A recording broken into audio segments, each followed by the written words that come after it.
Salut, c'est FKJ et vous regardez ClickTalk. Let's go. Walk it like I talk it. Walk it like I talk it. You walk it like I talk it. Walk it like I talk it. Hey. Salut Vincent, Salut, comment ça va? ça va nickel. Je t'appelle Vincent, mais le public il te connaît plutôt sous le pseudonyme FKJ pour French Kiwi Juice. Tu fais de la musique depuis une dizaine d'années. Tu as un style qui est assez difficile à définir et je pense que ça te convient très bien. Tu n'es pas quelqu'un qui apprécie particulièrement les étiquettes. Césaire, qui est un DJ et producteur de ton label Roche Music, avait une citation qui me parlait particulièrement. Il disait qu'en fait, tu avais une musique qui était construite sur une base de funk, de house, de soul, de jazz et de hip-hop, mais que le dénominateur commun de tout ça, c'était le groove. Du coup, j'ai envie de te poser la question, qu'est-ce que c'est le groove ?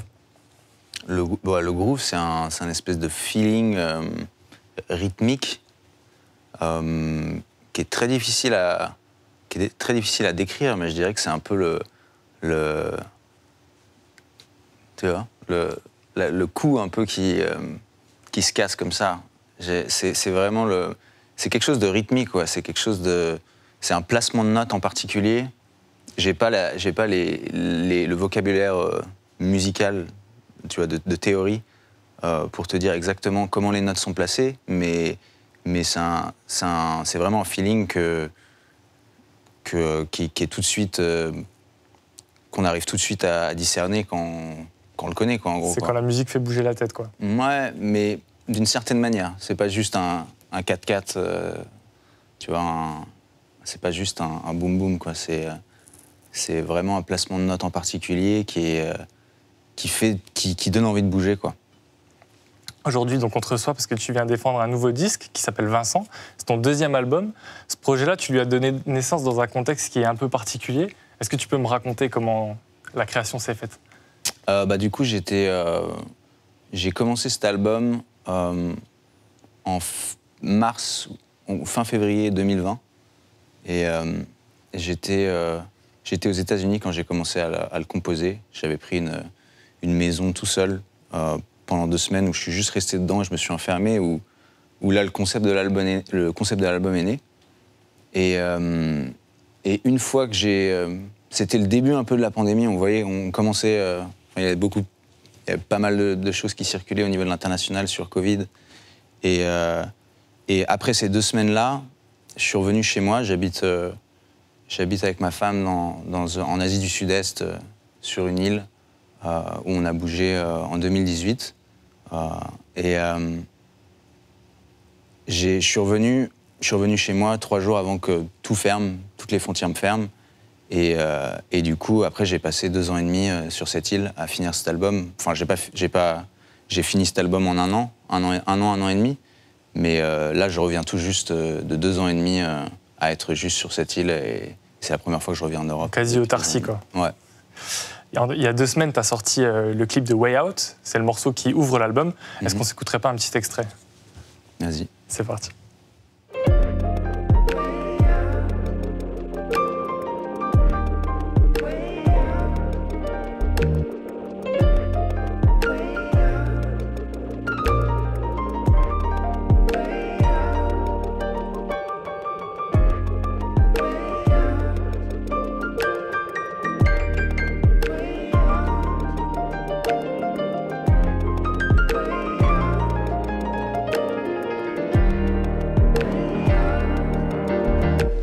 Way Out, ça se traduit littéralement par sortie, issue. Ce titre, il a une connotation un petit peu particulière à la sortie de 2 ans de pandémie. De quoi est-ce que tu cherchais à t'échapper, toi ? Moi, je cherchais à m'échapper de ma pensée adulte, en fait. C'était vraiment, avec cet album, l'inspiration de cet album, ce sur quoi j'ai écrit les paroles et même des fois les titres des morceaux, parce qu'il y a des morceaux qui sont instrumentaux. Mais en gros, la trame, la ligne directrice de cet album, c'était vraiment retrouver l'innocence, un peu l'innocence enfantine, l'innocence perdue, qui n'est pas perdue, qui est toujours en moi, mais celle avec laquelle j'ai commencé à faire de la musique, et qui était, quand j'ai commencé à composer, j'avais peut-être 12-13 ans, et quand j'ai commencé à enregistrer vraiment très simplement mes premières compos, si on peut dire, il y avait un côté pur, il y avait un côté sans aucune ambition, c'était vraiment du jeu pur, c'était du plaisir pur et c'était de l'expérimentation et j'étais un gosse avec mes jouets dans ma salle de jeu, quoi.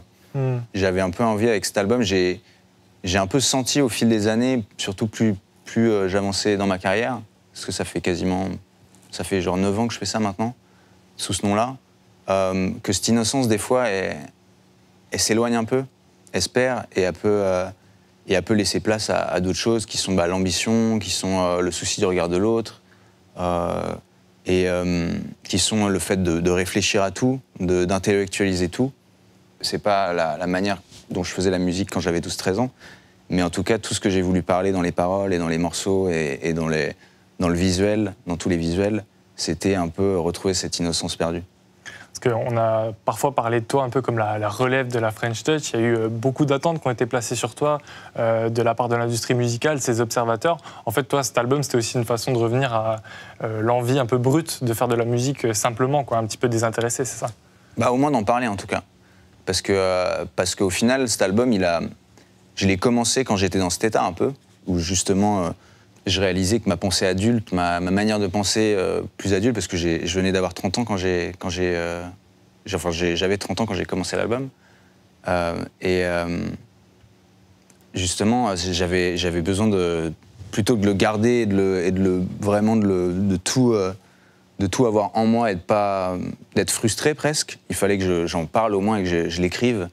Et donc, au final, la musique, c'était un peu un mix des deux. C'était beaucoup des idées commencées d'une manière très enfantine et d'une manière très joueur. En gros, j'allais dans ma salle de jeu et vraiment, je jouais avec mes instruments et je faisais plein d'idées et j'en gardais. Et j'en gardais quelques-unes, il y en avait d'autres que j'ai pas gardées. Mais la manière de finir les morceaux, j'ai eu un peu de mal justement à me détacher de ce côté perfectionniste, de ce côté de réfléchir à tout. Et j'ai réussi au fil, pendant cette année et demie, justement, à arriver à un point où j'étais très content de l'album, et ce qu'il est maintenant. Mais c'était surtout dans les paroles que je voulais exprimer ça. Et la musique, pour moi, c'était presque un album de transition, où maintenant je me sens prêt, et maintenant la musique que je fais après cet album, et justement, c'est un peu cet album a servi un peu à atteindre ce but de je m'en foutisme un peu, et de faire de la musique très brute, très pas du tout parfaite, et plus un peu dans l'instantané. Tu dis que tu as voulu te départir un peu de ta pensée adulte. Est-ce que l'industrie et le fait d'avoir de la pression un peu qui pèse sur tes épaules, ça joue un rôle là-dedans? Est-ce que tu as réussi à te... Le regard des autres, joue un rôle, parce que quand j'ai commencé à faire de la musique, j'avais pas d'ambition, j'étais pas connu et j'avais pas l'intention de l'être. C'était du pur plaisir. Et du coup, forcément, enfin, même quand je suis pas quelqu'un qui est obsédé par le regard des autres, parce que sinon j'aurais sûrement... mon style a tout le temps évolué et je suis tout le temps dans l'expérimentation, et je dirais pas que je suis obsédé par le regard des autres, mais des fois, ce regard, il re-rentre dans la tête à des moments, souvent à des moments de finir les morceaux, à des moments de faire la promotion de quelque chose. Et du coup, il est en moi. Et du coup, ce que je veux faire avec ma musique, c'est justement chasser un peu ce côté un peu sérieux, tout simplement. Sérieux de faire de la musique, de la partager. Et j'ai plus envie vraiment d'être plus dans l'instant. Plus dans l'instant et dans le côté vraiment joueur. En tout cas, le regard des autres, tu as pu y échapper, puisque tu l'as mentionné un petit peu, tu as vécu quasiment 2 ans donc aux Philippines pour faire cet album-là. Tu as une maison qui est isolée quasiment au beau milieu de la jungle, et tu avais déjà eu l'occasion de la montrer, notamment dans une live session que tu avais eu l'occasion de faire pour la sortie de ton EP Ilang Ilang.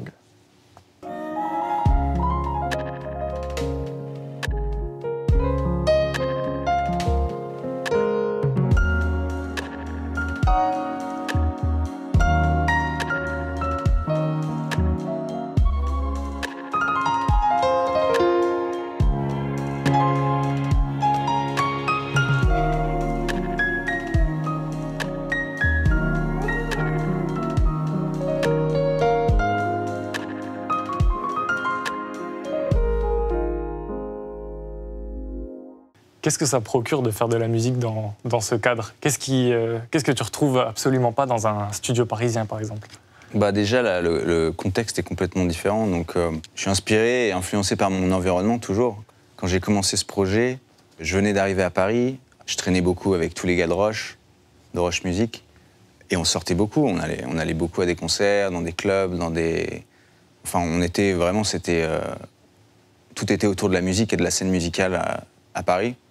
Et du coup, forcément, la musique, l'inspiration que j'avais, c'était de faire aussi de la musique pour les cadres, dans le cadre où j'allais. Donc c'était un cadre beaucoup plus dansant, beaucoup plus le monde de la nuit, en fait. Ouais, c'est ça. Tu as une phase que je trouve intéressante, c'est depuis que j'ai découvert les Philippines, ma musique est plus contemplative.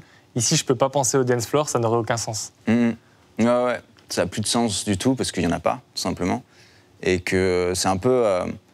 la musique, c'est un peu la BO, la BO d'où on est, quoi. Enfin, en ce qui me concerne, je fais de la musique c'est un peu la soundtrack d'où je suis. Et donc, du coup, forcément, ma musique est devenue plus contemplative quand j'ai commencé à composer là-bas.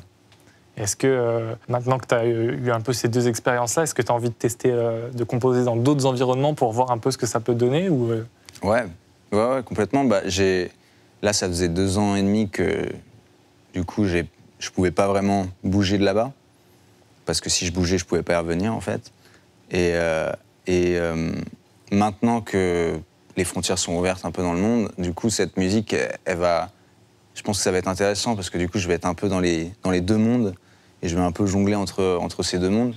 Le monde un peu plus urbain et vraiment le monde plus de la nature et de la contemplation. Donc ça va être intéressant, je pense, de voir ce que ça va donner. Est-ce que tu as envie de transmettre un message quand tu fais ce genre de clip avec des images vraiment époustouflantes de nature? Ta musique, on la qualifierait pas de musique à texte, tu vas pas exprimer quelque chose de manière très claire, noir sur blanc, mais est-ce que tu as envie de faire passer un message avec ce type d'image-là?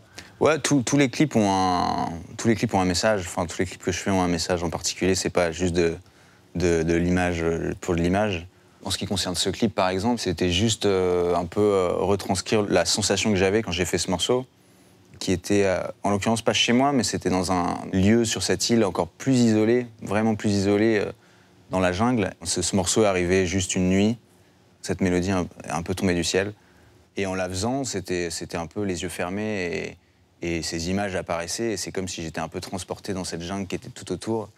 Et du coup, avec ce clip-là, j'avais envie de... Justement, le clip commence comme ça, dans cette même pièce où cette track a été composée. Et après, ça s'envole dans ces différents lieux autour qui ont inconsciemment inspiré le morceau. Donc tu t'es installé aux Philippines auprès de ta compagne, qui est philippine, justement. Elle s'appelle June Mariesi. Je ne sais pas si je le prononce correctement. Alors, c'était son ancien nom d'artiste. Ok. Et maintenant, elle s'appelle O avec des parenthèses. Ouais, en fait, elle a un nom qui ne se prononce pas, c'est un symbole. Oui. Et, ça représente le soleil. Et ça représente la vibration. Et c'est 3 parenthèses, espace, O majuscule, espace, 3 parenthèses. Okay. Mais elle a aussi on peut l'appeler par The Sundrop Garden, qui est un peu quelque chose qui recouvre tout son art, et la musique inclue.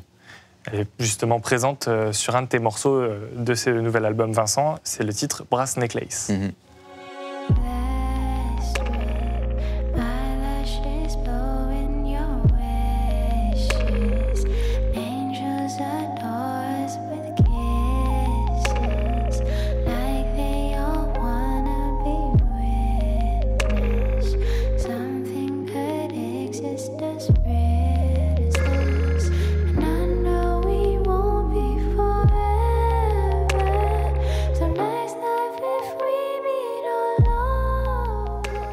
C'est pas ton premier morceau avec elle, il y en a déjà qui sont sortis par le passé. Et on imagine qu'il y a d'autres expérimentations qui ont déjà été faites. Est-ce que vous en faites souvent ensemble de la musique, même pas forcément pour la sortir? En général, on n'en fait pas genre toutes les semaines, mais quand on en fait, donc peut-être une fois, peut-être tous les mois, ou peut-être un truc comme ça, quand on en fait beaucoup. C'est-à-dire qu'on va s'enfermer pendant une nuit et dans le studio et juste improviser pendant 8-10 heures. Et on va se retrouver après avec énormément de morceaux qu'après on travaille un peu. C'est pour ça qu'on n'en fait pas tout le temps, parce que on est assez occupé à reprendre ces morceaux qu'on a. Enfin, il y a beaucoup de morceaux qu'on a fait qui sont jamais sortis et qui sont un peu déjà en attente. Et du coup, ouais, ça se passe comme ça. En gros, ouais. C'est un peu une grosse cascade d'inspiration pendant ces sessions qu'on fait ensemble. Et quand on vit dans un endroit où on est un petit peu isolé pour faire de la musique, qu'on vit avec une artiste, comment est-ce qu'on fait pour déconnecter de la musique? Et est-ce que t'en ressens le besoin aussi? Non, pas spécialement. Enfin, je fais de la musique tous les jours et c'est pas... Je la fais pas pour la faire, je la fais plus parce que j'adore ça. J'adore faire de la musique, j'adore jouer. Et du coup, je cherche pas forcément à m'en défaire, mais c'est vrai que passer 2 ans dans un cadre comme ça, il y a d'autres choses qui viennent. Il y a l'aspect visuel. J'ai beaucoup travaillé, j'ai beaucoup expérimenté avec l'image pendant ces 2 ans, et j'ai expérimenté avec plein d'autres choses, les vêtements, plus les trucs un peu crafty avec le travail avec les mains. Donc, se détacher de la musique, non, mais aller vers d'autres choses, oui, complètement. Il y a 4 ans, tu as sorti ce qu'on peut, je pense, aujourd'hui appeler un hit planétaire, le morceau Tado, donc improvisé octet de Masego. Je te propose qu'on se rafraîchisse un peu la mémoire et qu'on regarde un extrait.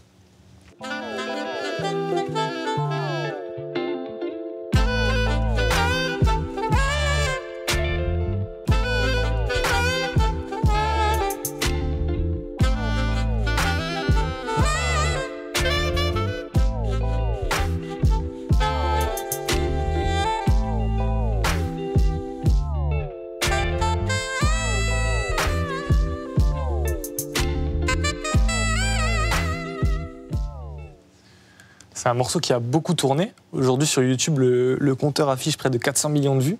Comment est-ce que tu analyses ce succès-là? Pourquoi ce morceau et pas un autre? Même si tu as évidemment d'autres morceaux qui ont très bien marché, mais... Voilà. C'est le morceau que j'ai le... Enfin... j'avais invité Masego à cette session que j'avais à Red Bull.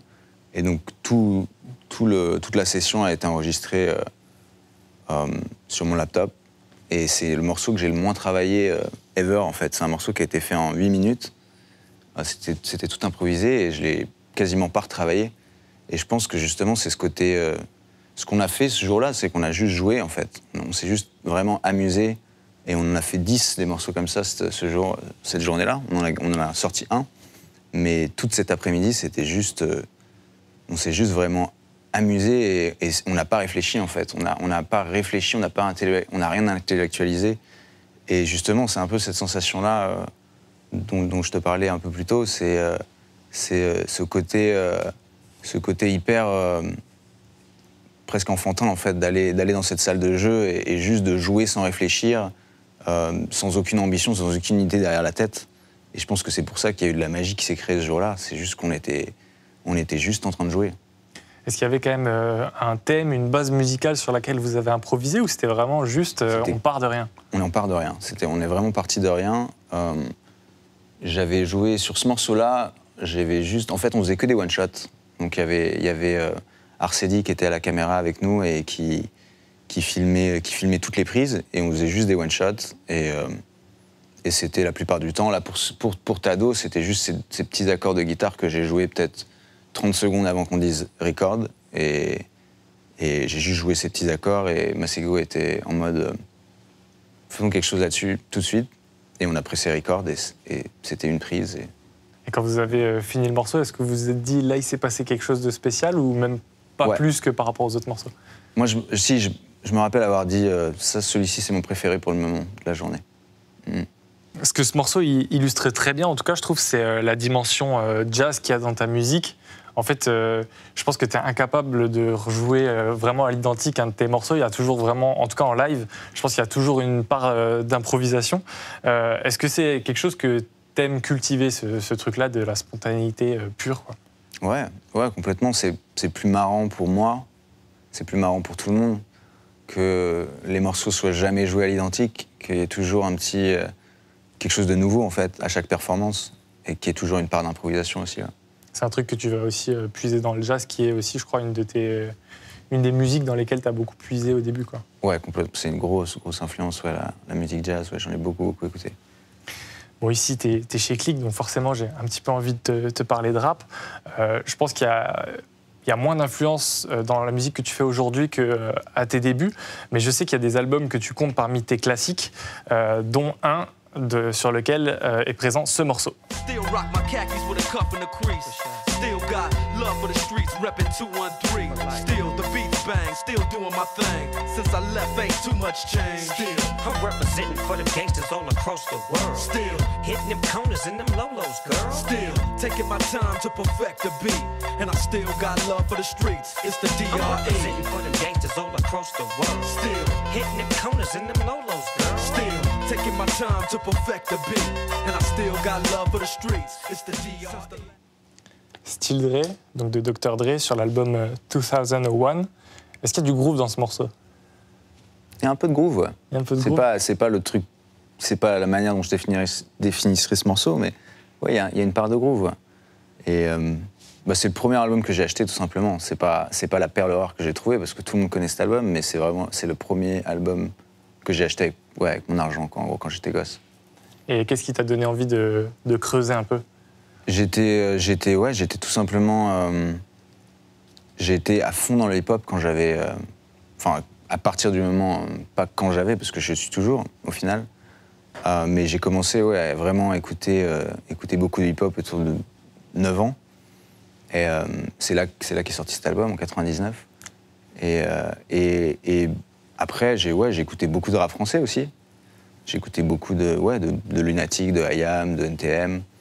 Et j'attendais, c'était vraiment la radio à l'époque. J'attendais devant la radio que ces morceaux de hip-hop jouent. J'attendais des journées pour entendre les Neptunes, pour entendre I Just Wanna Love You de Jay-Z, par exemple. Sur Radio Béton? Ouais, par exemple, ouais, sur Radio Béton. Et d'autres. Et ouais, c'était vraiment... je me souviens vraiment attendre devant le poste pour que ces morceaux de hip-hop jouent. Parce que c'était la seule manière d'écouter la musique à l'époque, quoi. On pouvait pas... fallait soit avoir de l'argent et acheter des CD. C'était ça, quoi, en gros. Et du coup, ouais, c'était vraiment ma phase radio. Et c'est là que j'ai découvert beaucoup de hip-hop que je connaissais. Et après, que j'ai creusé, quoi. Et aujourd'hui, qu'est-ce qui continue de te faire vibrer dans ce style-là? Aujourd'hui, toujours Pharrell, toujours Kendrick. T'as déjà écouté le dernier? J'ai déjà écouté le dernier, ouais. Alors, avis à chaud? En venant ici, première écoute superbe, j'ai grave accroché. Et je vais me faire une deuxième écoute sûrement dès que je sors d'ici. Très bien. Je te parle aussi de rap parce qu'aujourd'hui, on voit pas mal de musiciens qui viennent de scènes alternatives, de musique électronique ou autre, et qui se rapprochent un peu du rap. Je pense par exemple à Sam Tiba de Club Cheval, qui a produit pour des artistes comme Zola, comme Ziak, comme Isha. Je pense aussi à Crayon, qui fait partie de ton label, Roche Music, qui a produit pour Jossman, Nichon, Prince Wally. Est-ce que c'est quelque chose qui pourrait te tenter, toi, ou pas spécialement? Ou plus spécialement? Parce que je crois qu'il y a un moment où ça te trottait dans la tête. Ouais, je suis en discussion avec des rappeurs pour produire pour eux. Et ça va se faire. Ça va se faire. Pour moi, mais il y a beaucoup de mes héros qui sont producteurs. Donc, comme je te disais tout à l'heure, les The Neptunes, comme Dre, comme Timbaland, il y a plein de Dilla, il y a plein de Madlib, de producteurs qui étaient un peu, qui m'ont inspiré énormément. Donc, c'est un peu aller un peu sur leurs pas aussi. Ça m'intéresse, même si je suis très content avec juste faire ma musique tout seul et faire mes projets tout seul. C'est juste marrant d'aller en session avec d'autres artistes et de s'éclater et de pondre plein d'idées ensemble et de voir où ça va aller. Ouais. Et quand tu dis ça va se faire, c'est toi qui vas chercher les artistes ou c'est les artistes qui viennent te chercher? Ça peut être de plein de manières différentes. Celles qui viennent, c'est souvent des potes de potes qui nous mettent en contact. Ou des fois, je reçois des demandes. Ouais, ça arrive. Je ne pouvais pas terminer cette interview sans mentionner le featuring légendaire que tu as réussi à obtenir sur ce nouvel album, Carlos Santana. Le morceau s'appelle Greener et on écoute un extrait tout de suite.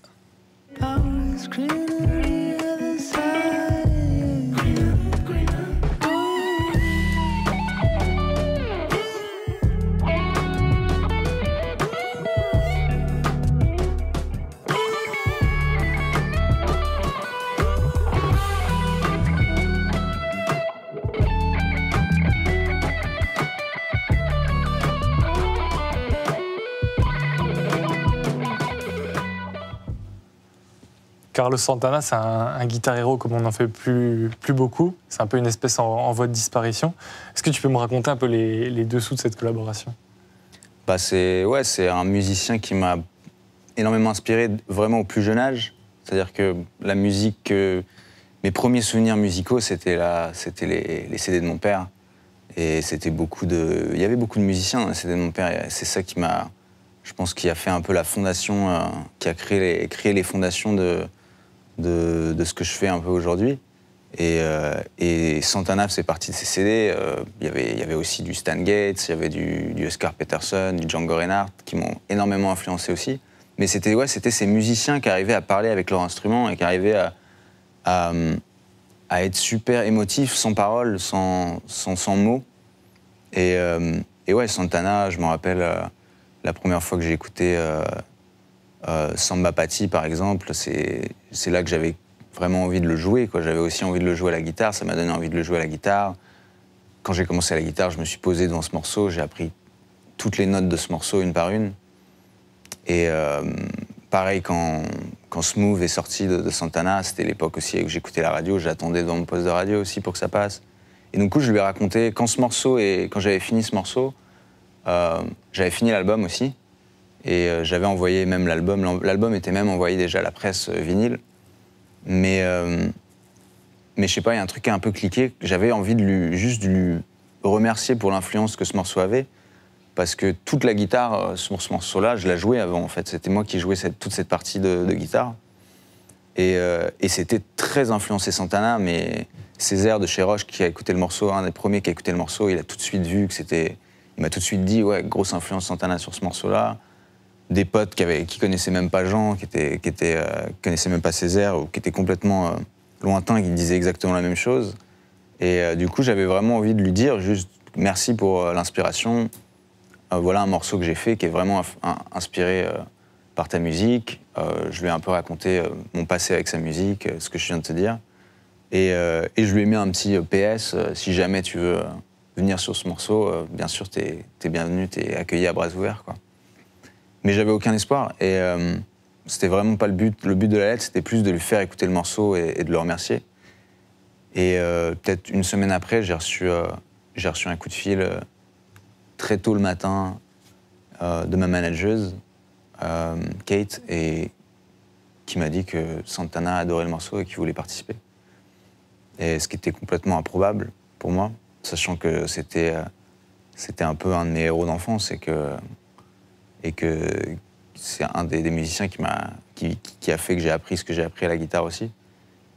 Et ouais, 2 semaines plus tard, il m'a envoyé une dizaine de prises sur ce morceau-là, que j'ai édité, que j'ai gardé celle que je préférais en gros, et j'ai finalement complètement enlevé ma guitare pour lui laisser la place à la légende, quoi.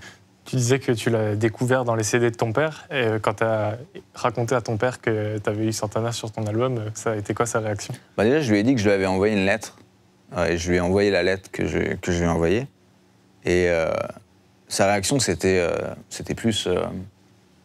c'est joli, tu vois, c'est mignon, mais... Enfin, c'est Santana, fais-toi pas trop d'espoir, quoi.